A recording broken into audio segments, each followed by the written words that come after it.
आकाशवाणी से प्रस्तुत है ग्वालियर जिले की चिट्ठी। आलेख नवीन श्रीवास्तव, वाचन स्वर प्रशांत सेंगर।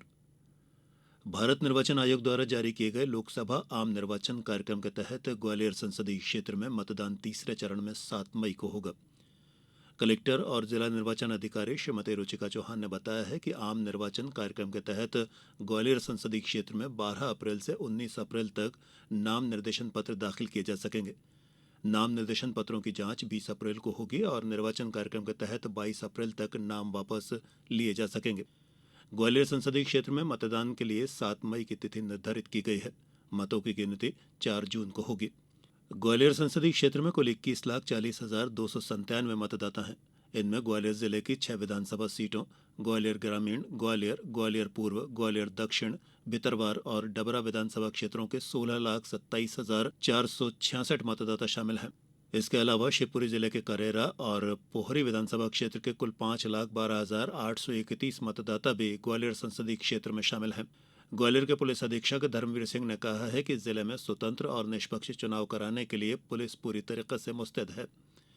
ग्वालियर जिले में लोकसभा आम चुनाव को लेकर मतदान दलों के लिए भारतीय पर्यटन और यात्रा प्रबंधन संस्थान में आयोजित किए जा रहे प्रशिक्षण में करीबन 2200 अधिकारियों और कर्मचारियों को मास्टर ट्रेनर द्वारा ईवीएम से मतदान कराने सहित मतदान संबंधी संपूर्ण बारीकियां विस्तार पूर्वक बताई गई हैं। गत 28 मार्च से प्रारंभ हुआ प्रथम चरण का प्रशिक्षण आज 3 अप्रैल को भी जारी रहेगा। ग्वालियर जिले में लोकसभा आम चुनाव कराने के लिए एमएलबी कॉलेज से मतदान सामग्री का वितरण किया जाएगा और मतगणना का काम भी एमएलबी कॉलेज में ही होगा। ग्वालियर जिले में पिछले दिनों लोकसभा आम निर्वाचन में उपयोग में लाई जाने वाली ईवीएम और वीवीपैट मशीन का प्रथम रैंडमाइजेशन किया गया।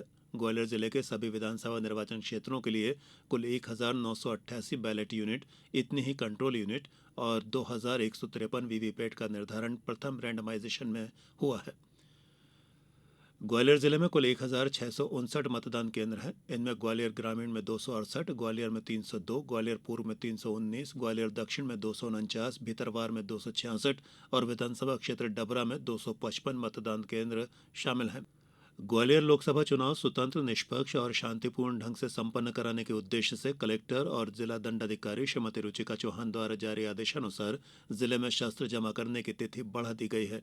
ऐसे शस्त्र लाइसेंसधारी जो 31 मार्च तक पुलिस थानों में अपने शस्त्र जमा नहीं कर पाए हैं, वे अब 5 अप्रैल तक संबंधित पुलिस थानों में अपने शस्त्र जमा कर सकेंगे।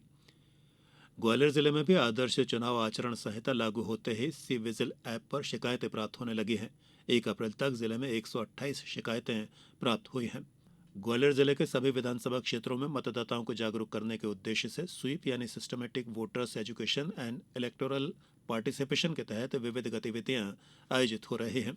कहीं पर मानव श्रृंखला और मतदाता जागरूकता रैली, तो कहीं पर शपथ के द्वारा, तो कहीं मतदाताओं को सम्मानित करके जागरूक किया जा रहा है। इसी कड़ी में मनमोहक रोशनी और जल तरंगों में सराबोर ऐतिहासिक बेजाताल के तैरते मंच पर एक शाम मतदाता के नाम का आयोजन हुआ। साथ ही मतदाताओं को जागरूक करने के उद्देश्य से मेरा मत मेरा अधिकार विषय पर रंगोली, फेस पेंटिंग और मेहंदी प्रतियोगिता का भी आयोजन हुआ। इस अवसर पर संभाग आयुक्त डॉक्टर सुदाम खाड़े ने सभी को लोकतंत्र के महापर्व 7 मई को अपने मताधिकार का उपयोग करने की शपथ दिलाई। ग्वालियर में लोकसभा निर्वाचन के दौरान निर्वाचन कार्य संपादन एवं जानकारियों के आदान प्रदान के लिए मोती महल स्थित स्मार्ट सिटी के कमांड एवं कंट्रोल सेंटर में कंट्रोल रूम की स्थापना की गई है।